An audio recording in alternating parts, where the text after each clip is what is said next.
Good evening, everyone. Just to summarize very quick what we have covered until now, we started in chapter 9 to discover the anatomy of the human body. The Rebbe, until chapter 9, spoke about the anatomy of the souls. There are two souls. There is a godly soul and an animal soul.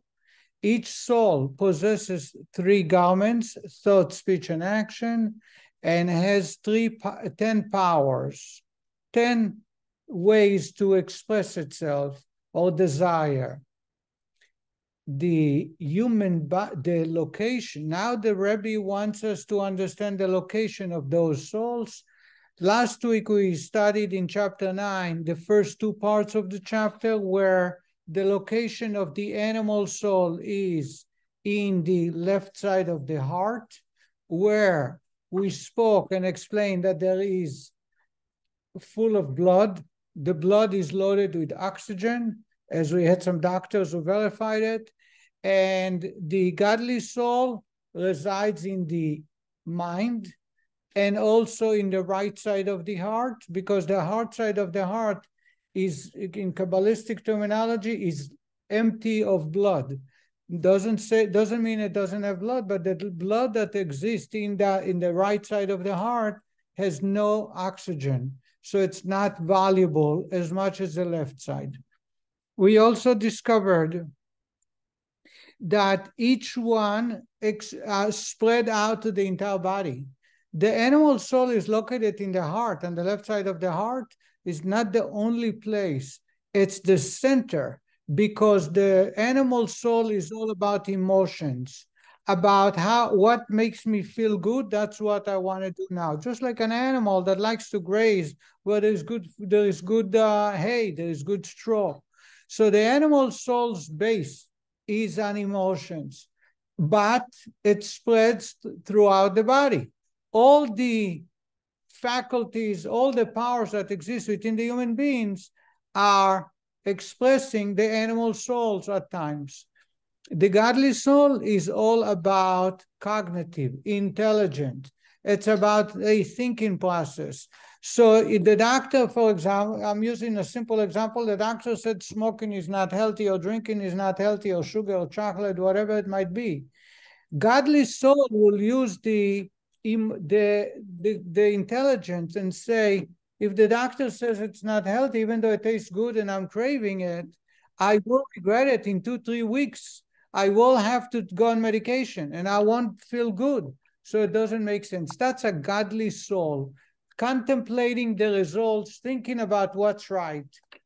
The animal soul is about the craving. What makes me feel good now? If it feels good now to get addicted, to indulge, let's go do it. The fact that tomorrow or next week I'll pay the hefty price, we don't want to think about it. So any behavior or any speech or any thought that stem from the heart, it's the animal soul. Any behavior that stem from the mind usually is from the godly soul. It's very important, because the godly soul is all over the body. The animal soul also is all over the body, but it's felt in the heart or it's felt in the mind. The blood represents the animal soul. That's why in the Torah we are prohibited from consuming blood several times, because it represents the animal soul. On the other hand, the brains represent the godly soul. These are the two parts that we discussed last week. Tonight, we're going to discuss the war that takes place between the two souls. I already spoke last week, and I think it's worth sharing again. The word war in Hebrew is milchama. Milchama means war. How do you say bread in Hebrew? Lechem, amotzi lechem min haaretz. According to Kabbalah, the reason they both share the same root letter, lamed chet mem, is because just like bread is the source of our sustenance, so is the war that takes place between the godly soul and animal soul something that is forever existing as long as we are breathing. I cannot tell you in how many ways I can express it, that the war will never stop. We face challenges, and it is our purpose in life continuously, every day of our life. There is no such thing as retirement. You can retire from work, you can cease from speaking, but the war between the godly and the animal soul, passion versus intelligent, what's right, and what makes me feel good is a war that continuously goes on without a stop as long as we are alive. That's why the value of a human being is so precious, because it is the only creature who faces those challenges, and the purpose is to overcome. That's why I explained last week that in Judaism, peace is one of the holiest words. The word peace is shalom. Shalom, you greet someone when you meet him for the first time, you say shalom. When he's living, you say shalom. In other words, the beginning and the end is about peace. God's name is shalom. I shared with you last week that in a mikveh or in a disrespectful place, you're not allowed to mention God's names. And there's a whole debate about mentioning the word shalom. Or if you greet somebody, you're not allowed to greet somebody with the word shalom in the bathroom, because it's disrespectful, it's God's name. If someone's name is shalom, it's all debated if we are allowed to call him by his name or not. Shalom is a very valuable word. I believe it is because we need to concentrate and put our efforts into fighting the animal soul internally. Therefore, we should try and live in peace and bring harmony around us, outside our body, so that we, so to say, garner all our energy for war internally. But the war exists. Some people will have faced the war against their parents or with their parents, against their spouses, against their children, against their employers, co-workers, employees. It doesn't matter. The rabbi, it doesn't matter. There is something called challenge that exists within continuously. The goal is to win and to be victorious, as we will discover here, as we are about to discuss. And we are holding on page 140.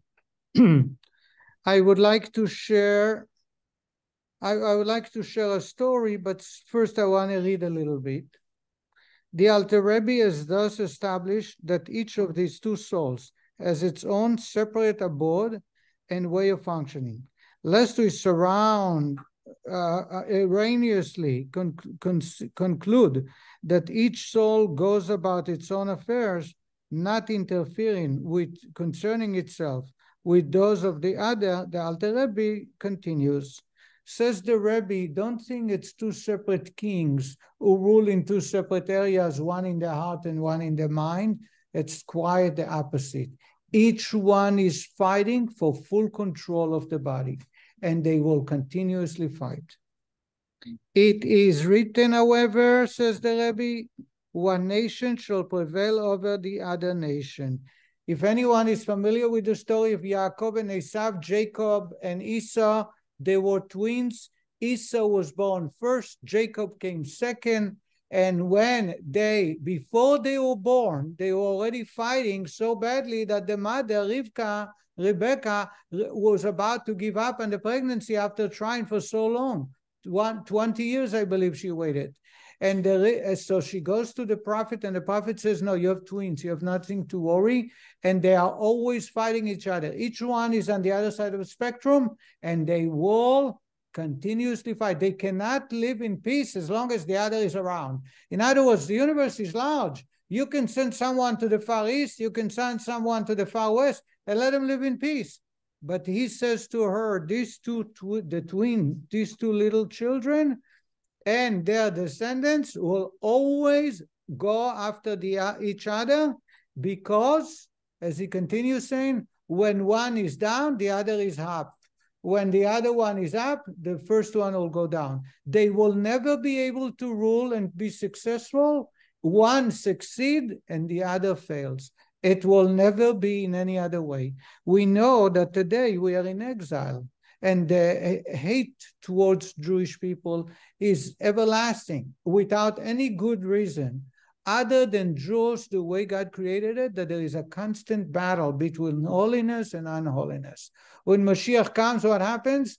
eradicating the evil forces and allowing the godly people, the Jewish people, to arise. But right now we are on the bottom. At the time of temple, it was the other way around. That's why Rome came from Esau.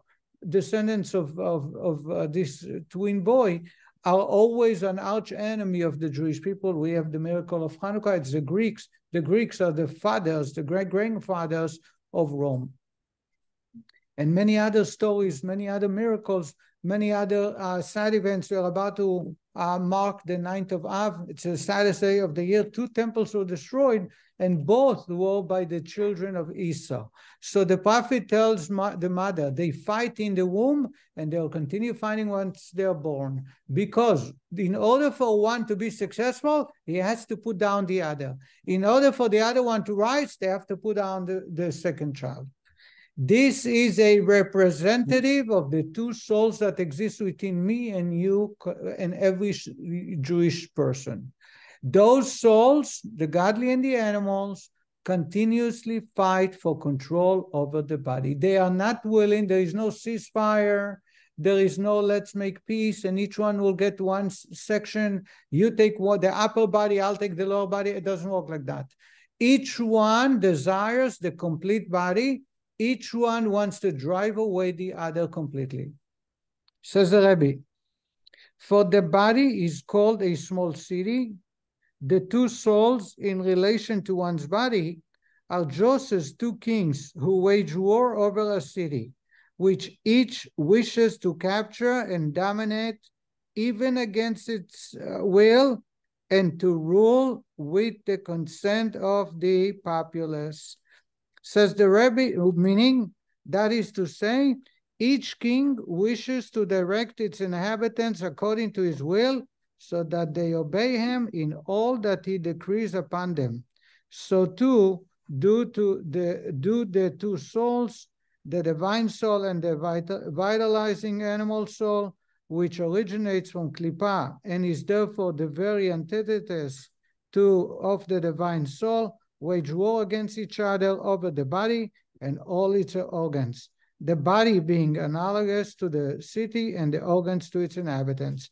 Says the Rebbe, this is the universe, and each soul wants to be the dominant, wants to be the king, and as a king, he's not willing to share with the other soul, and the other soul will fight. We, as the brains, will discover later on, are the judges. We are able to be willing to accept one or the other. But first we need to know our enemy.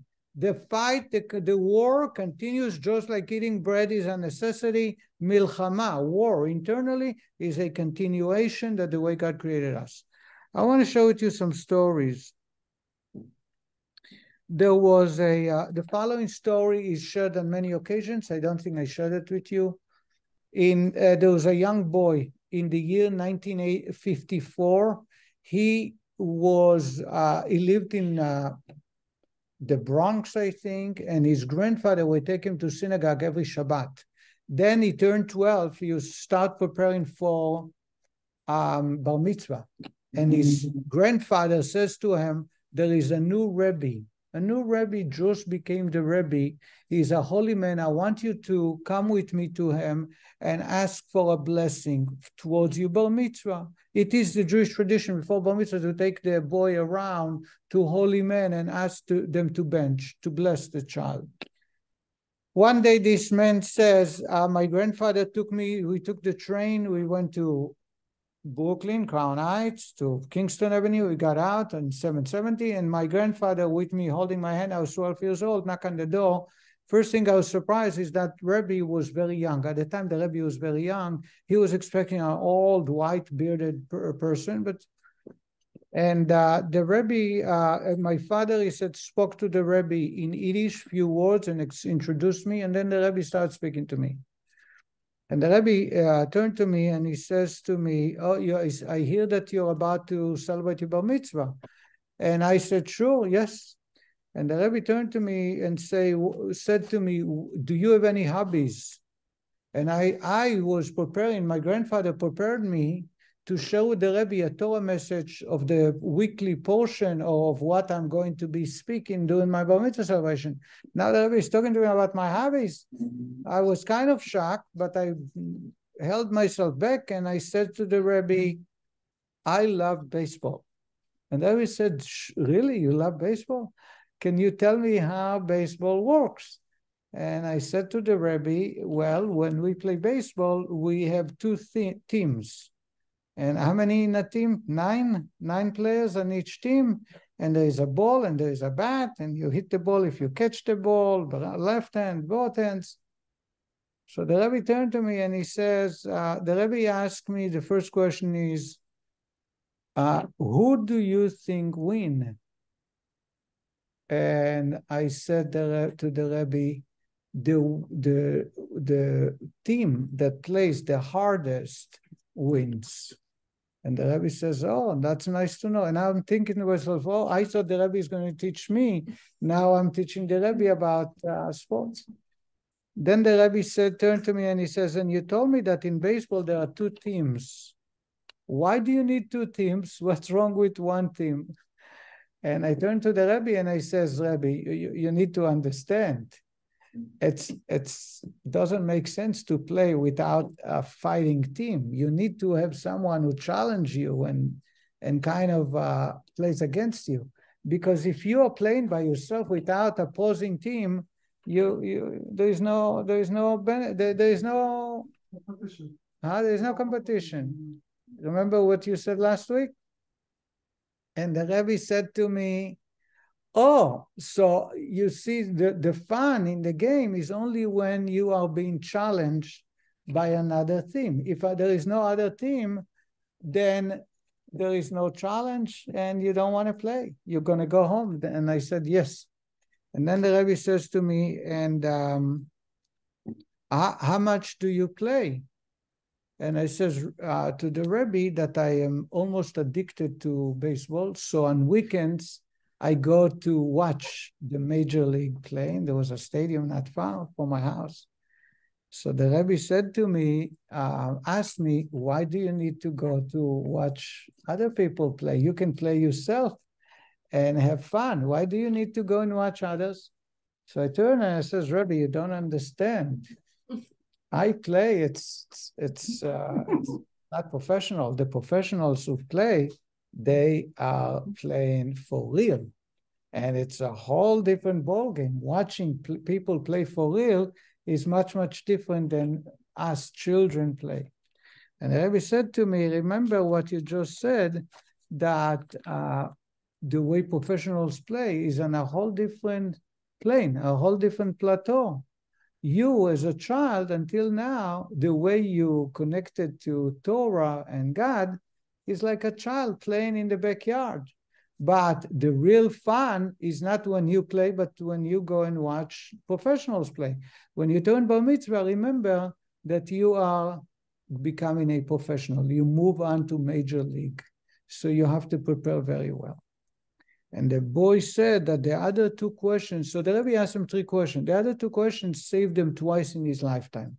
He says that he loved sports, baseball so much, that even in high school, he continued on in a secular high school, and his team who became the champions in baseball, and they were flying to New Orleans to play against another team. The problem was that the scheduled game was falling on Yom Kippur. And he really, the whole year, was looking forward for the trip in the mid-50s to travel to New Orleans, to Louisiana. Was a big thing to achieve. He finally reached it. And his parents didn't feel comfortable stopping him because they knew how much it meant. And he says that he was unable to hold himself back. Until the night before, they already booked tickets and he was part of the theme. The next morning, they were supposed to fly for the next day. It was Yom Kippur. The night before, the coach spoke to them and said to them, remember, the one who plays the hardest wins. The same exact words what the Rebbe said to him. And he says that shook him so badly. He turned to the coach and he said, I'm sorry, I'm not going to go. It's Yom Kippur, I'm not going. He says, that's the first time. The second time, while in college, he says 5 years later, he was in college, and the Mormons somehow were able to connect with them and convince them to follow their path. And it was so alluring. They promised him so much, I guess, benefits and money, etc., that he was that close into converting. And then he says again, just the night before he was to convert, to dunk himself in the whatever, the river to accept, somebody said to him that you are a good player, and that's why you are on the winning team, because the winner is the winning the team that wins is the team that plays the hardest. And he remembered what the Rebbe told them, and that kind of woke him up, and he ran away, and it stopped him. And he says that throughout the years, he always appreciated what the Rebbe said to him. Here he was a child, he thought that he's teaching the Rebbe how to play baseball and what the rules are. But the real point is that the Rebbe, with the 3 questions, saved his life and put him on the right track. What's important for us to understand is, just like playing baseball, playing against yourself is not fun. At first, it feels good. No one is opposing, no one is challenging. But at the end, after a while, you need a challenge. You need those challenges so that you can grow, so you can experience, so you can correct yourself, you can practice and achieve greatly. This is the idea of the war that exists within us. In order for us to serve God, the animal soul is kicking and alive. Otherwise, we will not enjoy the process. The process is the achievements and success is achieved only amidst great challenges. And that's why it is part and parcel of the definition of a human being, more particularly of a Jewish person.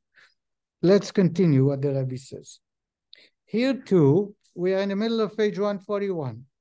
Here too, each soul wishes to direct the city's inhabitants according to its will as follows. The divine soul's will and desire is that she alone rule over the person and direct him, so that all the organs be subject to her discipline, following and obeying her dictates, and furthermore, that they surrender themselves completely to her, that is, that they not only obey her, but also surrender their will to her. And she desires further still that all the organs becoming a chariot for her. So that's the godly soul. The godly soul wants to rule the entire body. So all my thoughts should be positive, not to be jealous, not to get angry, not to lie, not to hurt someone with my actions, and not to eat not kosher, not to violate Chabad, to do exactly as God wants. That's the godly soul. So it wants to be expressing itself in my heart, in my hand, in my feet, in my brains, in my mouth, in my ears. Every part of my body should serve God. The divine soul desires that the organs not only surrender their will to it, implying that they do indeed have a will of their own, though it is surrendered to the soul, but rather it desires also that they have no will other than its own, similar to a chariot which has no independent will, but is merely an instrument of its driver. Actually, the ultimate desire of the godly soul is that it does not force, so to say, the body organs to obey God and to distance itself from disobeying God, but it becomes natural. There was a Rebbe, the fifth Lubavitcher Rebbe, the Rebbe Rashabi's name, that once was questioned about something that he did. I think it had to do with a way of eating. I'm not sure, I don't remember. And a elder Chassid asked them, where is the source for it in Code of Law? And the Rebbe says, I don't remember at the moment, but I know for sure it is the right thing to do. And the Chassid turned to the Rebbe kind of with a question, what do you mean? And the Rebbe says, when I was 5 years old, I trained my body to want and do only that which is godly. And therefore I know if my body naturally behaved in a certain way, it must be part of Jewish law. It's written somewhere in Code of Law. That's the way to conduct itself. Now, these are very holy, righteous men. It's not so easy, but the ultimate goal, we need to know what's the target. The target is not only to be able to enforce the behavior on my mouth, not to say Lashon Hara, not to lie, and to keep Shabbat and to keep kosher and to speak properly, but it becomes a second nature. For me, for example, growing up in a very observant community, kosher, eating non-kosher is natural. I don't need to convince myself. I can be very hungry. There are times that I flew for 12, 13 hours, and I was extremely hungry. It never even entered an iota of thought in my mind to buy in something not kosher. Why? I don't pride myself. I'm just sharing it as an example. Why? Because I was raised with that. If someone were to give me something that's not kosher and I find out, I'll throw it up. I hope so. Because my body is trained naturally to reject that which is not kosher. The godly soul wants that every part of my body, I walk only where it's the proper way, to a proper place for a proper reason. I think only positive thoughts. I speak only appropriate speech, and I do only positive and kosher things. If something which is not kosher, something which is inappropriate, the body rejects it. And that's the idea of becoming a chariot. What's a chariot? A chariot carries its rider to the destination that the rider wants to go. It directs the horses to where he wants to go. The horses have no thought of their own. The car has no desire of its own. The car will follow the GPS that I program without challenging, without any challenge. The godly soul wants to program the body so the body does obey God naturally without being forced. Why is it so crucial to speak about it? Because force, as we'll discover later in later chapters, forcing my body to doing the right thing continuously is very tiring and it must fail. That's why in Judaism we all fail. Because if it's not, it's hard for me to tell lies, for example, then even if I fight to keep my mouth shut when I really want to speak, because my godly soul is forcing me, it can keep forcing me for a while, but after times goes by, we fail. Of course, we need to understand we have to get up, do teshuvah, and move on, because that's the way God created us. But the ultimate goal is it becomes a natural behavior, so it's not being forced. Why is it so crucial? Because that will be a continuation, a continuous behavior without fail. Let's see what the animal soul continue. Moreover, the divine soul desires that the organs be also a garment, an instrument of expression for her 10 faculties and 3 garments of thought, speech, and action mentioned above, all of which should clothe the limbs of the body. So if I want to act in kindness, and it's one of the 10 faculties, I do only kindness that God's desire. I do not do kindness to connect with a person I shouldn't. If I have a bad neighbor or someone who might influence me in a negative way, being kind to that person is going away from God. Strictness, gevura, is appropriate. Being in court as a judge, we must express gevura so people know when they break the law, there are consequences. But it's not, should be applied in every case. The same is beauty and splendor and victory and foundation, as we spoke last week. Each one should be expressed through the godly soul in a positive way. And the entire body should be permeated with them alone.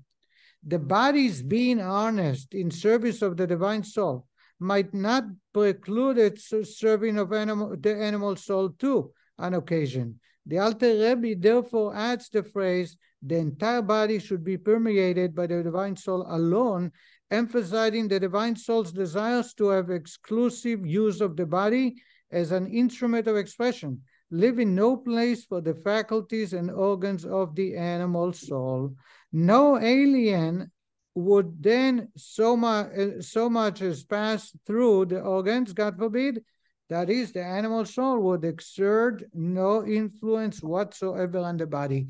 Again, the ultimate goal, it is all very, very holy people, but we need to understand what the target is. There is no room for the animal soul. You know why? The animal soul is like a creepy crawly. You give it a finger, it takes the whole hand. That's the way it goes. One sin lead to another. It's guaranteed. What do they say for past addicts when it comes to smoking or drinking? They say the first drink is the last drink, right? Is that a phrase, such a phrase? People who wean themselves of addiction, as soon as they take only one, that's the last one that they are, it's the first one for many. It's guaranteed. Why? That's the animal soul. That's the way the heart works. If I am convinced that one time telling a lie or speaking Lashon Hara, assuming I already cleaned myself, which is very hard to do, one time is the worst that behavior, because it will lead to many, many times. The godly soul's desire, again, to summarize, wants to make sure it controls the body completely without exception. There is no room for the animal soul in the heart, in the fingers, in the ears, in the eyes, in the mouth, in the brains, because if you give it one little place, it will spread out. Of course, there is something called teshuvah, to repent and change, but the war will become much more difficult, and there is a lot of repair will be needed.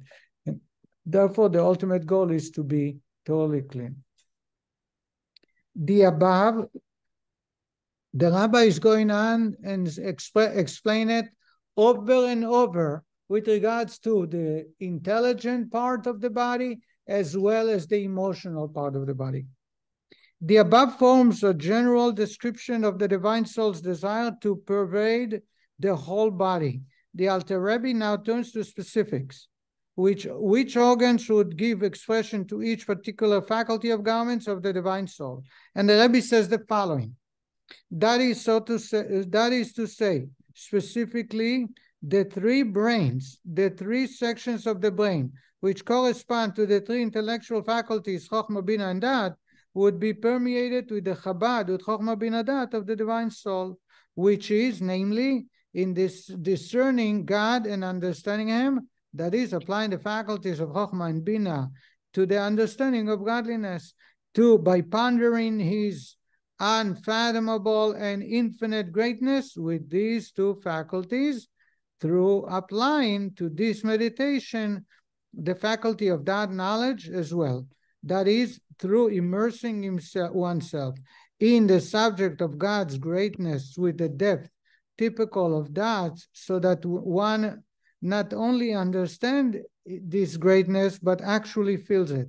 They, that is his aforementioned faculties of Chokhmah and Bina, engage in pondering God's greatness, will give birth to an awe of God in his mind and dread of God in his heart. What the Rabbi is saying, as we spoke about Chokhmah, Bina, Dat, the three faculties of the intellect, of the intelligence, the way they work is Chokhmah and Bina together create that, they create actual movement and a self-sustaining connection. That is also the word used in Hebrew, in the Torah, for denoting connection. Therefore, a man who wants to allow for the godly soul to rule utilizes Chokhmah and Bina, the two brain faculties, the two parts of the intelligence, and concentrate and meditate continuously about God, discovering how great God, how kind God is, that He cares about him to make sure he's saved from harm, and he's always alive, and he's happy to find all his needs, etc. And that awake the third part of the brains, which actually create a feeling an emotion of joy, awe, and love of God. These are the only desire of the godly soul. She will never give up on it. Now, the fact that I don't know about you, but me, I don't feel it, as we'll discover in chapter 11, it is because the animal soul rules most of the time, and part of ruling is putting to sleep, giving a sleeping pill, forcing the godly soul to fall asleep so that it does not give a strong fight to the animal soul. Thus, not only his mind, but also, not only his mind, but also his heart will be permeated with the faculties of the divine soul, the mind with the divine souls of Chabad faculties, pondering God's greatness, and the heart with the divine soul's emotions, the fear just mentioned, and the love soon to be discussed, arising from this contemplation. The Rebbe continue, there will also be born of this contemplation a love of God burning in his heart like a flame, like fiery flashes.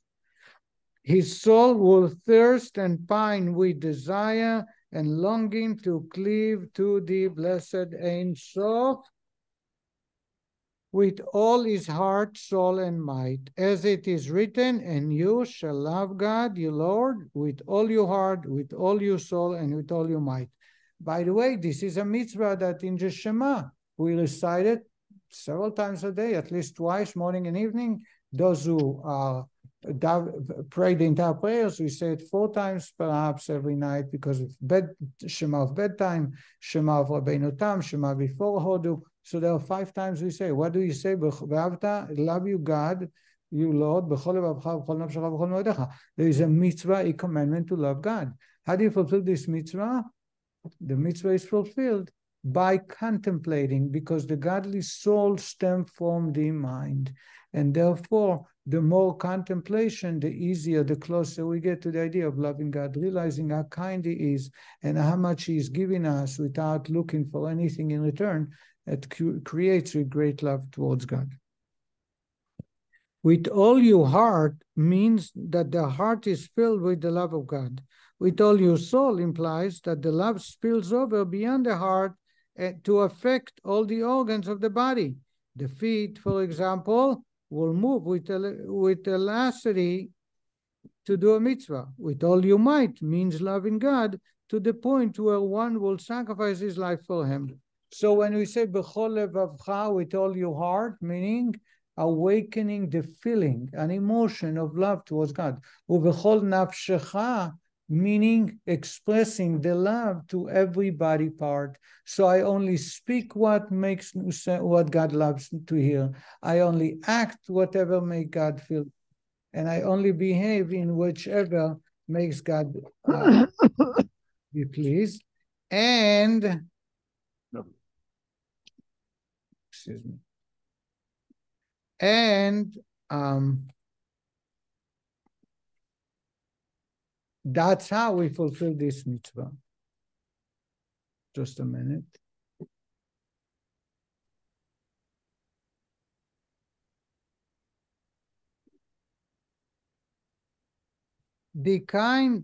This love will rise from the depth of the heart, that is, from the right vertical, the seat of the divine soul's emotions, faculties, as mentioned above. We spoke last week that it starts from the brains, but it goes to the heart, to the right side. The kind of love that the divine soul desires entails that the heart be inlaid with love from within, and furthermore, not only will the love be, as it were, on the surface of the heart, but the heart will also be full with the love occupying its entire space, as it were, and furthermore, it would be indeed filled to overflowing, that is, the love would overflow into the left part of the heart to affect the emotional faculties of the animal soul, which reside there, as the Alter Rebbe continues. In other words, the goal is to create love, but it stems from the mind, and that love, the emotion, is so strong that it spills over to the left side. From the left side, it spills over to all the actions and all the body parts. The love would thus inundate the left part of the heart, as well to crush the sitra achra, specifically the elements of evil water in it, in the animal soul. As we spoke before, that one of the four elements is water, meaning the lust emanating from klipat nuga. Water creates pleasures, as we spoke before, because water will plant seeds and let all tasty food grow. So it symbolizes pleasures. When the godly soul will affect the right side of the heart that will spill to the left side, it will affect also the element of water. As mentioned in chapter 1, the animal soul's element of water give rise to lust for physical pleasures derived from the klipat nuga. Now the animal soul spirit of lust is the klipa, counterpart of the divine soul spirit of love for God. Thus the divine soul's intense love of God has the power to crush the animal soul's lust for physical pleasures. To affect the effect of the divine soul and the animal soul's element of water would be to change and transform it from a lust for mundane pleasures to a love of God. The animal soul wants to express love. You can have an expression of love towards God, or you can have an expression of love towards apples, a new car, a nice watch. And the goal is for the godly soul to be able to affect the animal soul, that the animal soul changes direction and falls in love with godly behavior, godly objects. The effect of the divine soul and the animal soul's element of water would be to change and transform it from a lust for mundane pleasures to love of God, as it is written. In other words, not to destroy the animal soul, but rather to change the direction. As it is written, you shall love God with all your heart. Bechol levavcha. Levavcha is plural, which our sages interpret, basing themselves on the use of the dual form of the word levavcha instead of libcha, which allows the verse to imply with all your hearts, which with both your natures, with your good inclination and also with your evil inclination. Says the Rebbe, when God commands us to love God, it says bechol levavcha, not bechol libcha. Levavcha, two bet, makes it plural. Two hearts, what do you mean two hearts? Actually, it means the two components of the heart. Remember, right and left. The right one is godly, the left side is animal soul. The goal is to love God with both. So the animal soul, instead of lusting for an ice cream and a drink, should lust for studying Torah, should lust to do a mitzvah and help someone.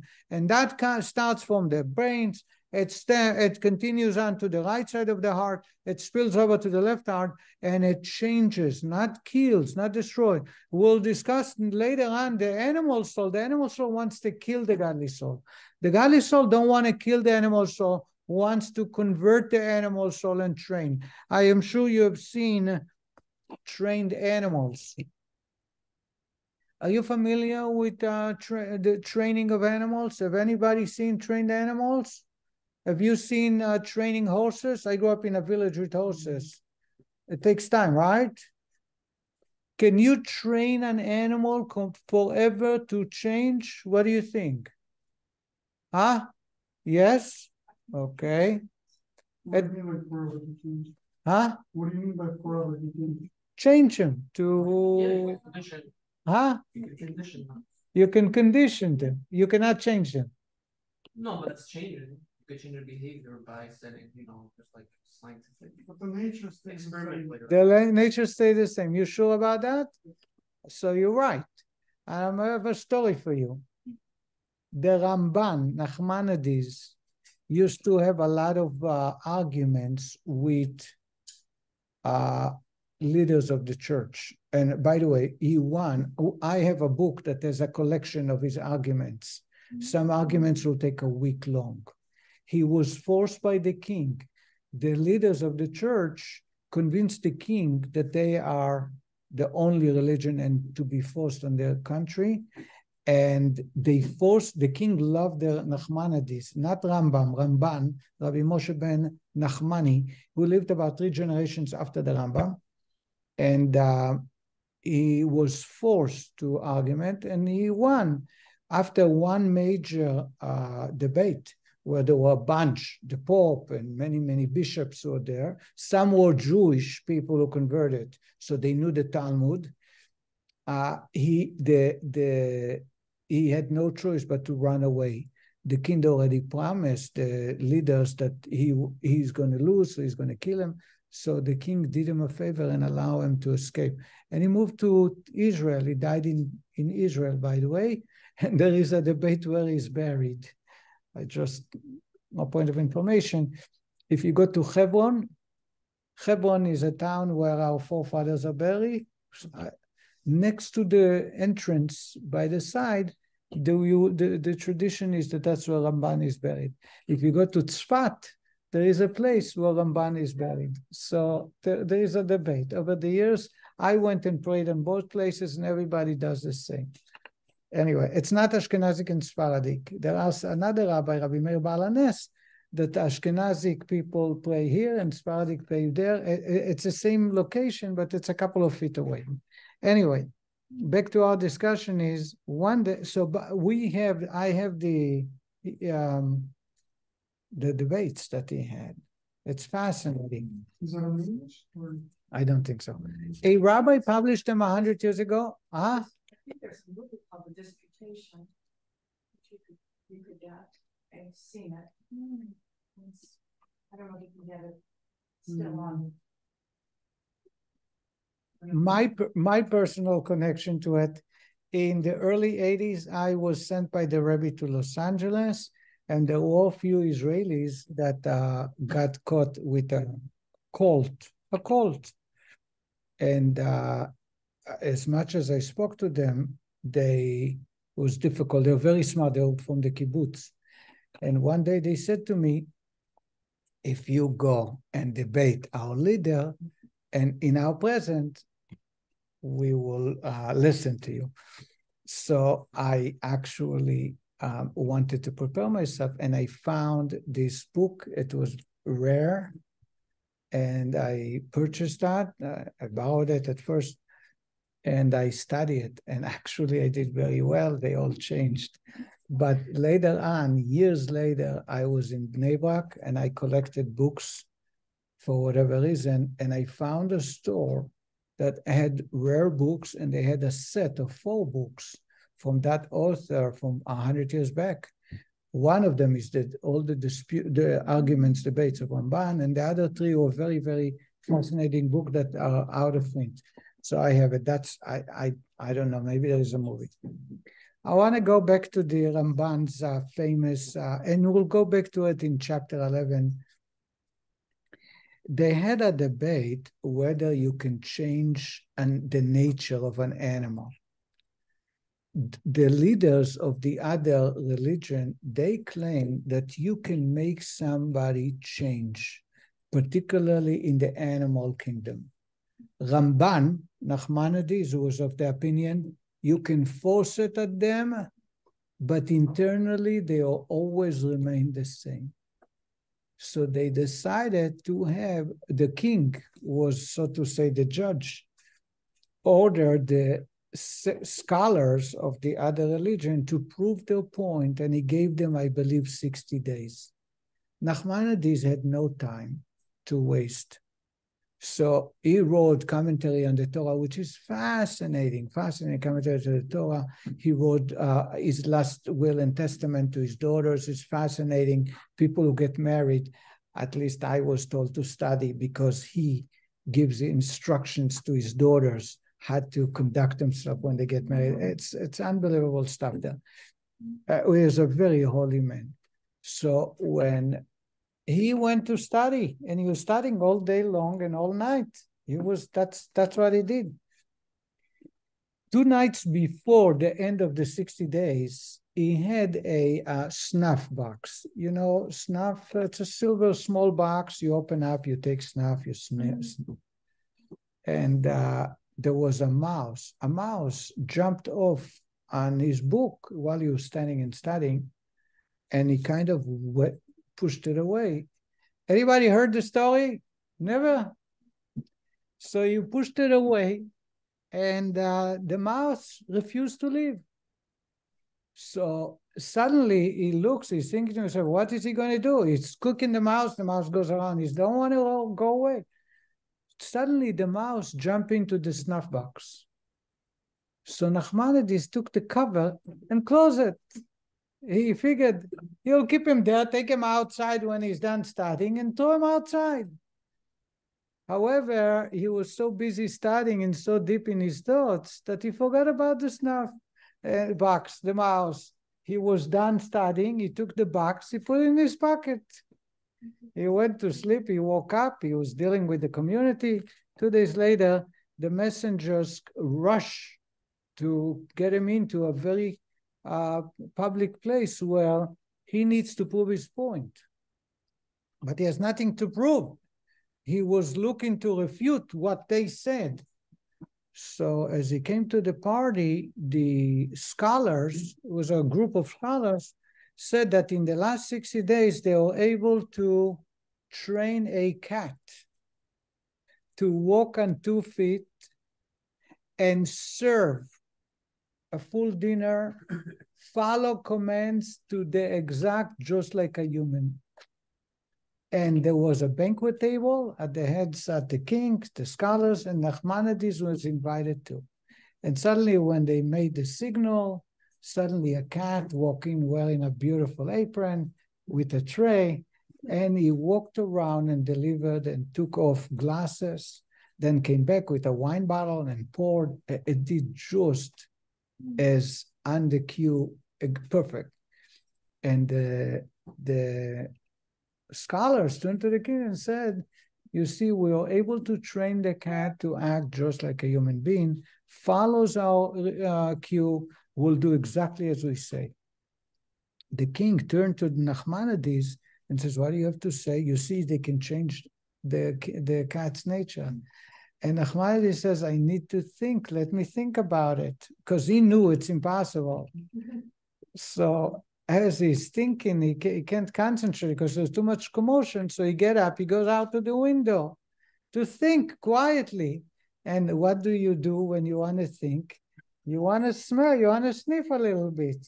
So he took out from his coat, he took out the snuff box, he opens it up to take a little this. Sure enough, the mouse jumped off.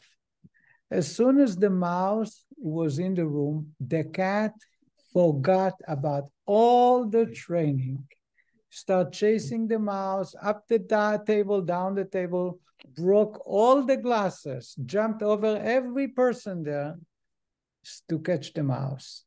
And then the king turned to the wise man and says, what happened to your training? Nachmanides is right. So that's the point here. The idea is that the animal soul, you cannot train it, but you can make it to desire to do good. It will always be the animal soul. It will never become a godly soul. You can tame it or train it. You can train it, not tame it, train it. And I just want to add one more point because it will come over many times. Kabbalah tells us that the advantage of training the animal soul is it can get us to a farther place than the godly soul can get on its own. And the terminology used in Kabbalah is verav tvuot bekoach shor. If I want to plow a field and I use a human power, it is extremely painful and I won't be able to do more than an hour. What if I train a ball? I take a ball and I train him to plow the field and I harness him to a plow machine. The ball can go all day long without getting tired because the animal soul, we spoke about it in chapter 1 and 2, was much greater, has more energy than the godly soul. It was born first.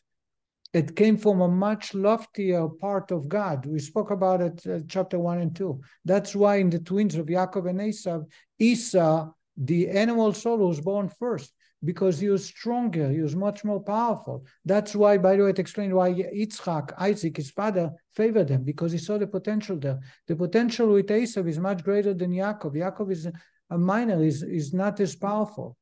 The animal soul is able to get us closer to God and serve God and achieve God's desire farther away than the godly soul is able to. Yes, Linda.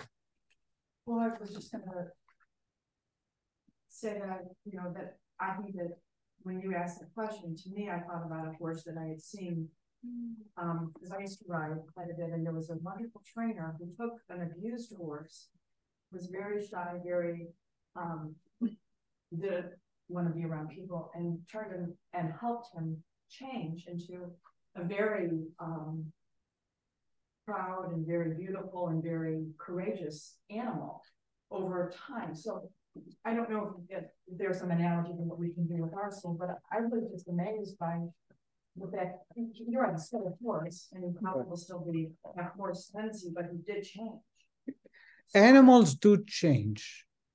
The idea is to harness them in a positive way.